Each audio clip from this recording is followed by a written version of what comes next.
Welcome to Celestial Insights, a weekly podcast that brings the stars down to earth.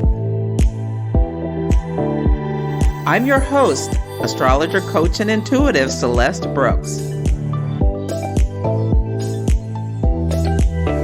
My purpose is to provide practical, unique, and insightful guidance to help you navigate the energies of the week like a boss. Hello, this is Celeste of Astrology by Celeste, and on this episode, I will discuss the astrology for the week of November 6th. The theme of this week is Buckle Your Seatbelt. We are in eclipse season. It is a time of new beginnings and sudden endings, and this one is especially intense because the solar eclipse that we had back on October 25th was conjunct Venus in Scorpio. So the sun, the moon, and Venus were all at 2 degrees Scorpio. And Scorpio is the sign that rules sexuality. It also rules death and regeneration. The word most commonly used associated with Scorpio is intensity. And that's what we've been seeing. You know, I taped this ahead of time, so there may be some things that will happen that haven't happened yet. But we do know that there's been stories about people who are suddenly meeting people and starting new relationships and the death of relationships, Venus and Scorpio.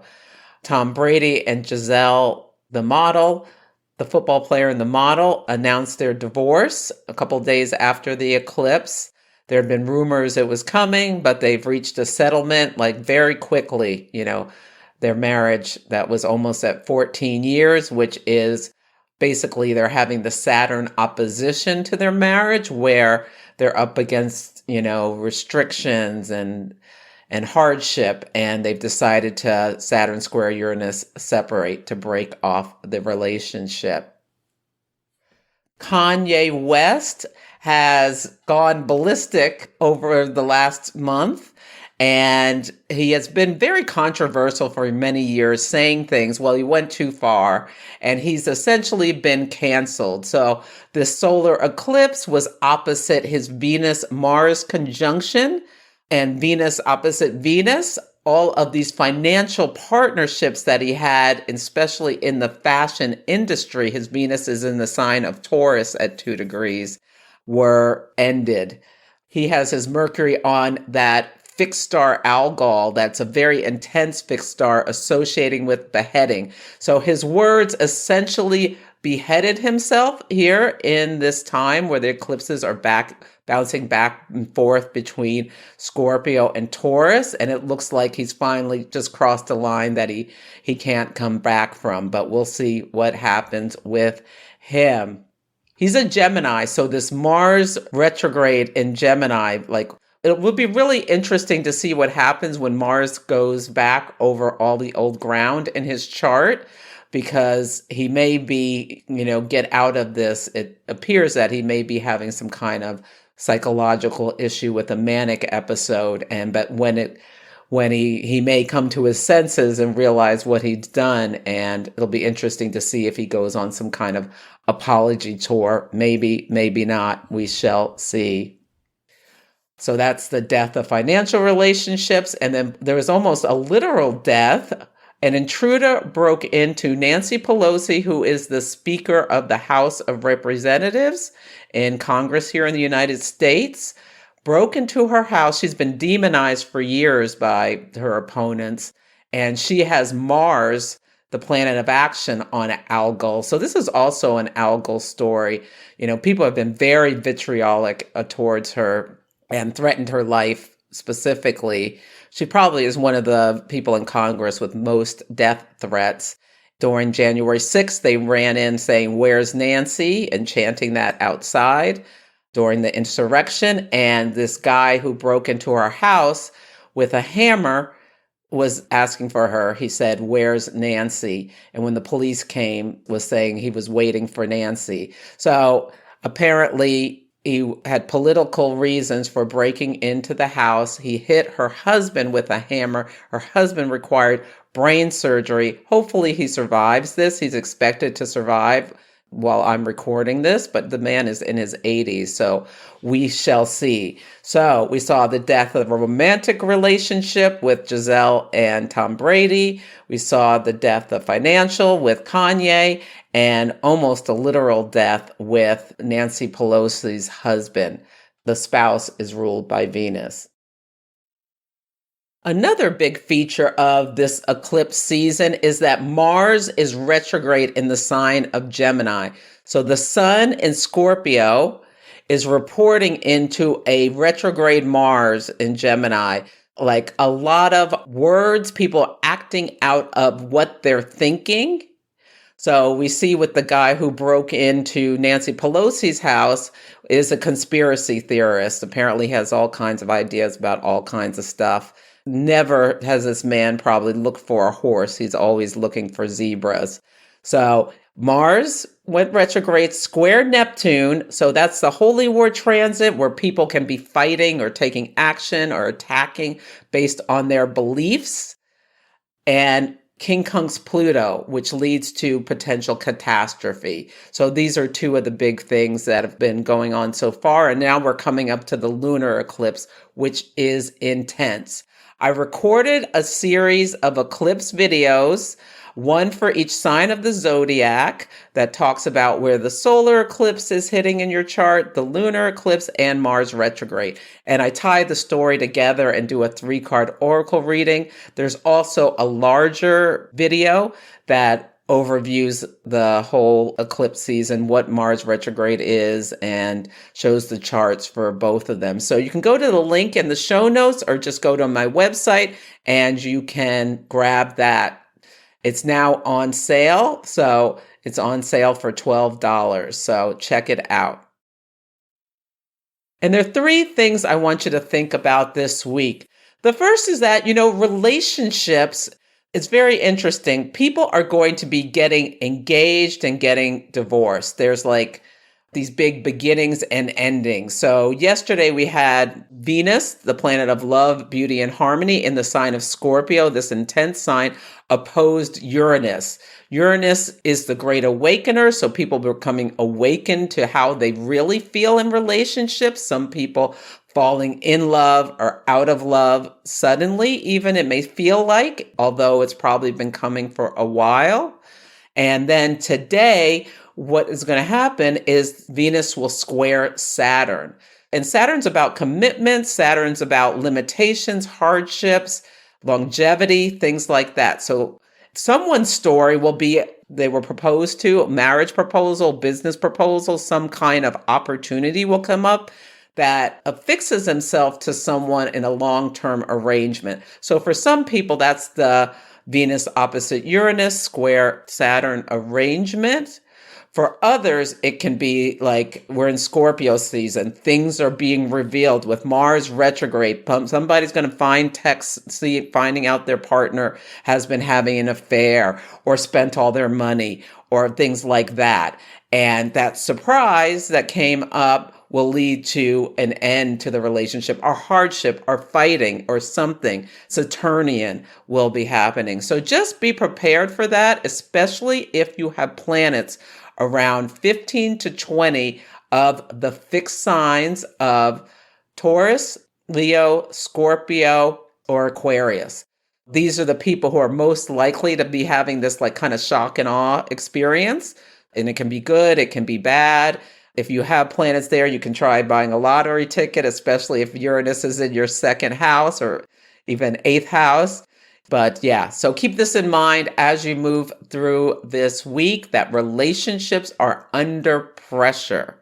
Unexpected things are going to be coming up, and the spotlight may not be put on them till later in the week, but this is a big theme, and this is a big theme of the eclipse season. The next thing I want to make you aware of is that we're having an intense lunar eclipse on November 8th. And one of the reasons it's so intense is because it's activating the Saturn-Uranus square. The moon is at the same degree as Uranus. They're both at 16 degrees of Taurus, opposite the 16-degree sun in Scorpio. And the sun is conjunct Mercury and Venus in Scorpio, and all of these planets are squaring Saturn. The energy is chaotic. It's just bonkers. So the Saturn-Uranus square is very tight. Uranus is at 16 Taurus. Saturn is at 18 Aquarius. So it's separating a little bit, but it's very tight. And this is around people fighting against authority is one of the things that we're seeing, like we're seeing in Iran with the women in Iran. You can see structures breaking down. Uranus rules voting. It's one of the signifiers of voting. And this day is election day in the United States of the midterm elections. So where the balance of power between the executive branch and the legislative branch will be determined. And there's a big risk that the Democrats will lose both the House and the Senate. Looking at this chart, I wonder if it'll be somewhat surprising because Sirius, the asteroid of motherhood, is in the sign of Virgo, the sign of the Virgin, and is in a trine with the moon and Uranus. So maybe perhaps more people will be motivated to come out and vote based on the Roe v. Wade being overturned than is showing up in the polls right now. So that could be part of the reasons it's Uranian, because typically the opposing party gains more seats, but maybe it'll be a difference because of this aspect of it. Also, with Mars retrograde, there's concerns that there'll be a lot of political violence. We've already seen Paul Pelosi attacked. There are stories in the news about people feeling threatened or intimidated as they're going to vote is quite possibly going to be a big story.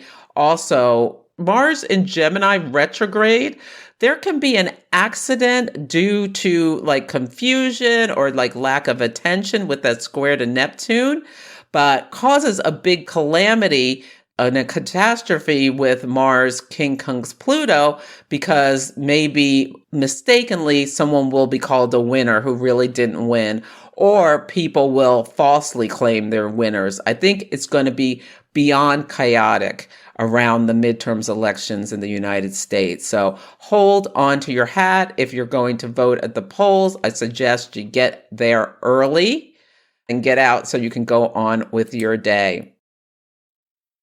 The sun is parallel the fixed star Sirius, the brightest fixed star. And Sirius is really important for the United States because our sun in our natal chart, the United States natal chart, the Sibley chart, is conjunct Sirius. It's the shining one or the scorcher. So those two images come to mind. Mars is also parallel the fixed star Alcyone. And this is an intense fixed star. Bernadette Paredes says it's inner vision, but judgmental. It's linked to the fates and the judgment of the dead. It's known for ruthlessness or judgmental anger. It's also visionary and associated with mystical abilities, but it can also be associated with narrow-mindedness. And we can think about like all the talk about elections and things in the United States, like people, just bring up like one petty topic and we'll hammer it into the earth. And so Mars interacting with this fixed star can be someone who's motivated to address the imbalances of the world and people who become angry at injustice. So we'll see what happens. I think there's going to be a lot of really intense interactions with people. For the United States, it's around elections. Other places, there are other topics, but we will see this reverberated, around the world in a lot of places. And it will be magnified because when Jupiter went back into Pisces, it's now at 29 degrees Pisces. That anaretic, intense, karmic last degree of the sign, it's retrograde. It's squaring Mars, which is still at 25 degrees of Gemini retrograde. So Jupiter is an amplifier. So there can be some amplification of angry energy, conflict, fighting words, fighting for beliefs, all of this sort of thing. So take care of yourself. Don't get into conflicts needlessly because they can escalate past what you would have ever expected. The last thing I want you to be aware of is that Mercury is going to go Cazimi. When a planet goes Cazimi, it goes into the heart of the sun and is purified. All the old stuff is burned off and it's reborn. Now, it's very interesting because Mercury also feels very associated with ballots. And so when a planet is Cazimi and it's in the heart of the sun, it's invisible. So there may be the news coming up later in the week about things around ballots, or that I was talking about earlier, the hidden ballots or something like that, because Mercury's travels this week in the sign of Scorpio, where it's going to be unearthing things is first on Sunday. It'll hit the south node, the cosmic drain, the cosmic vacuum cleaner.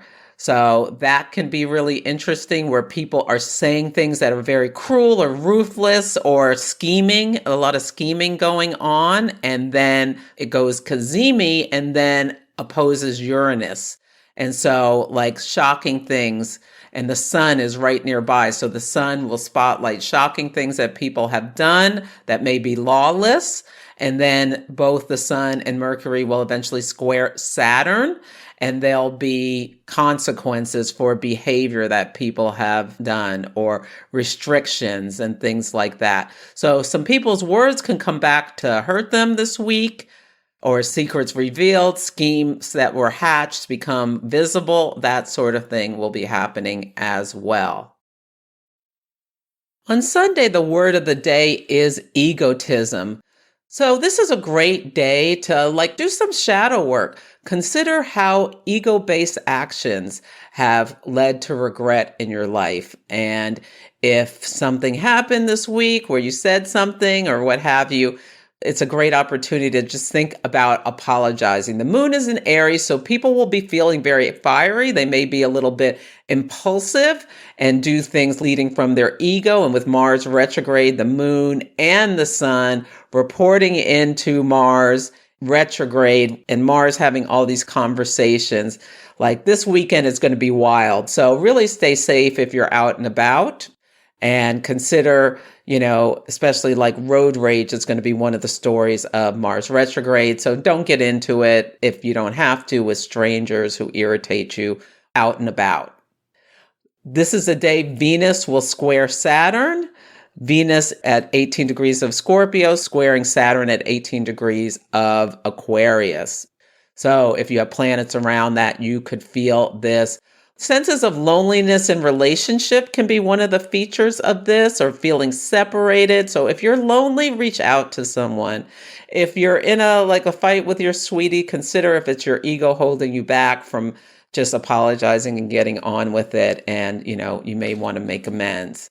The moon will enter Taurus at 9:14 p.m. Pacific time, and you could be all made up and having a lovely evening. This is a great time to, indulge your senses when the moon is in Taurus. But we are off to the races with the energy of the eclipse.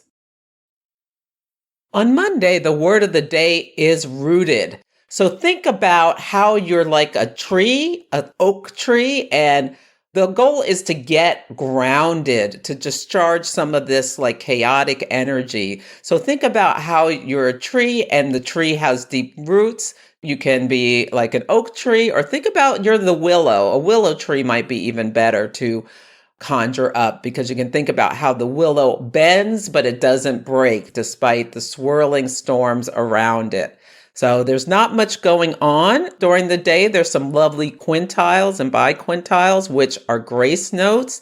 You can think about how changing your mindset can help you manage through the chaotic energy around you.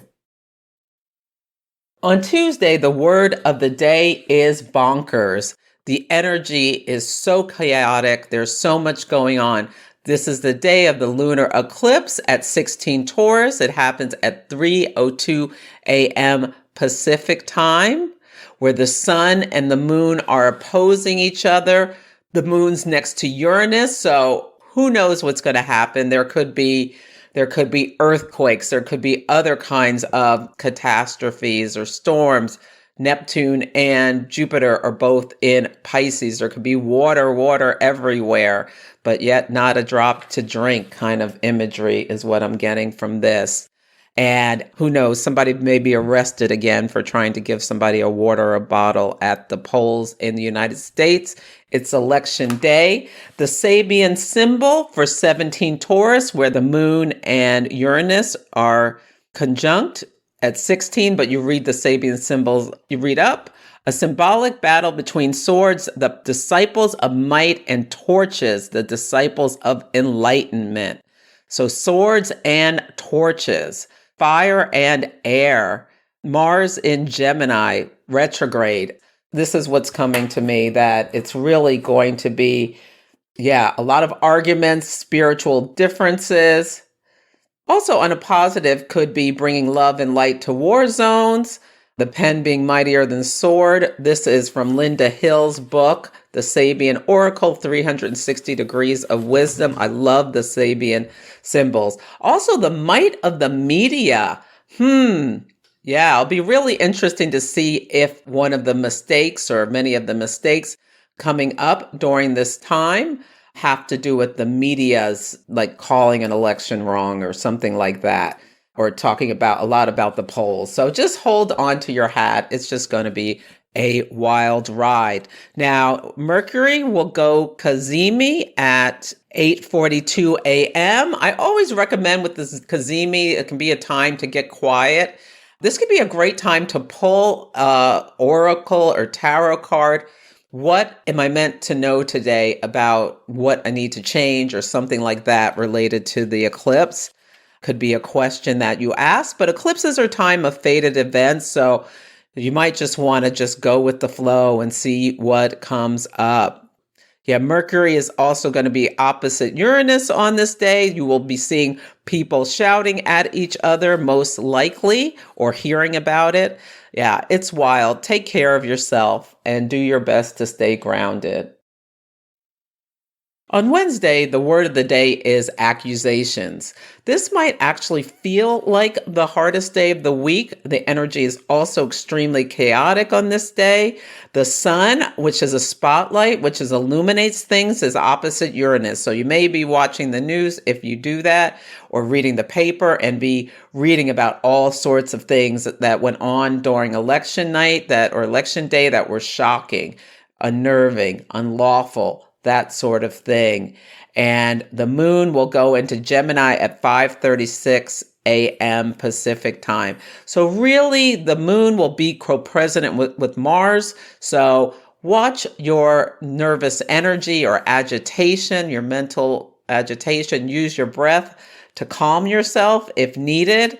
I suggest pausing during the day and just taking care of yourself. But notice if people, even just at your work or whatever, are accusing people of other things, or listen to what is not being said as well. With the Mercury is traveling in the sign of Scorpio, so there can be a lot underneath the surface. This is also the day that Mercury will square Saturn. So that's accusation energy. And also people coming up against restrictions, hearing that they're losing their job or a company is downsizing, things like that can be going on. Another big story of the eclipse that I forgot to bring up was that finally Elon Musk has completed the purchase of Twitter, which has been a wild story.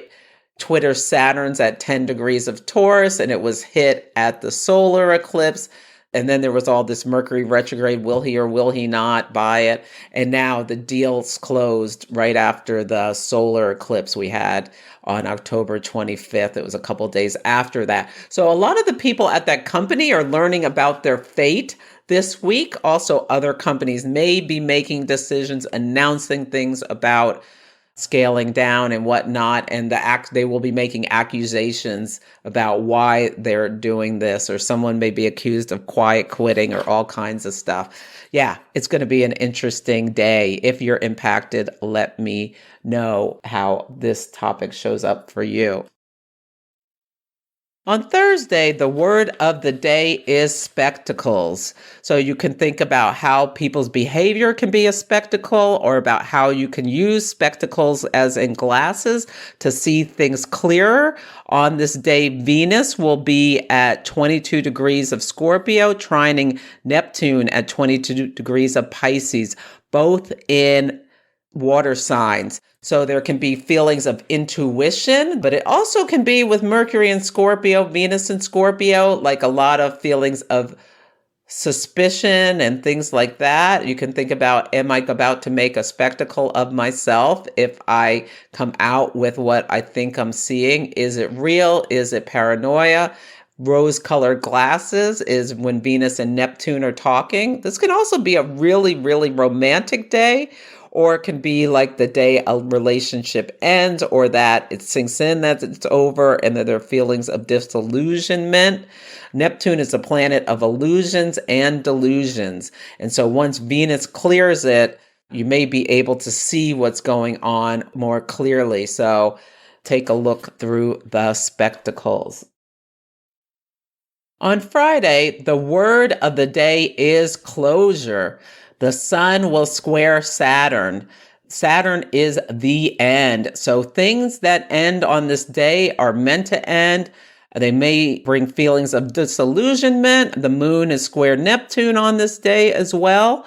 And anger. The moon will square Neptune, then conjunct Mars. So yeah, there can be unexpected endings that come on this day.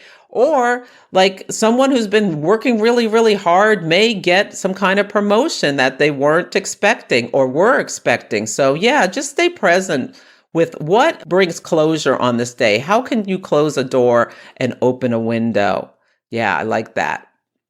Venus, the planet of love, beauty, and harmony, and Mars, about action, are quincunx. So this is also a day where someone may meet someone who is super sexy, a super sexy stranger, but the relationship, like, take it slow because it may not last. Yeah, don't get a wedding dress all picked out until after Mars goes direct in January. Yeah, just keep that in mind. That can feel very romantic, but you may not be seeing what you think you're seeing. The moon will enter Cancer at 4:22 p.m. Pacific time, bringing tender feelings.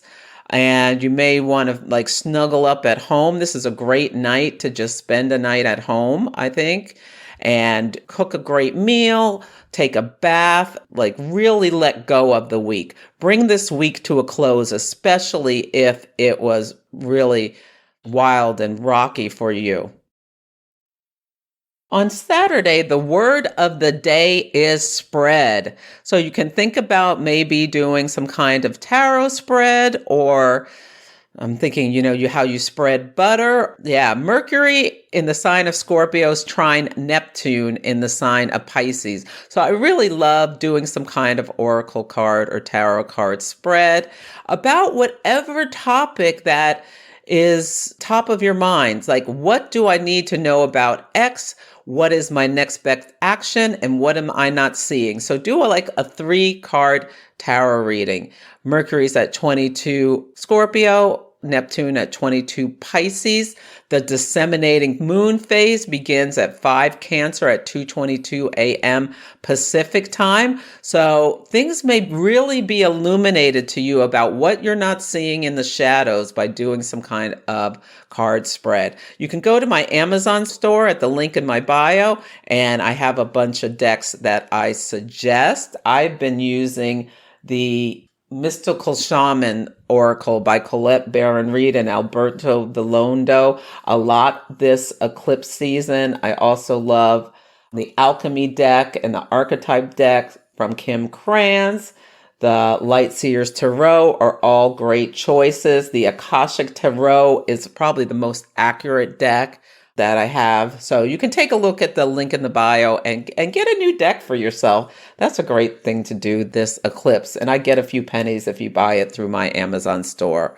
Okay, so that's it for this week's episode. Sorry it ran a little long. Feel free to email me at celeste@astrologybyceleste.com with any astrology and action stories about your eclipse experience. You can also do what's called an Ask Me Anything. You go to my Snip feed and just send me your birth information and I can record a video for you, or you can come get a full reading because it's a really important time of fated events, of big changes, about releasing things that are no longer serving you so that you can grow and expand your life. Also, you can let me know how the daily themes play out for you. Take care, and I'll catch you next week. Thank you for listening to Celestial Insights.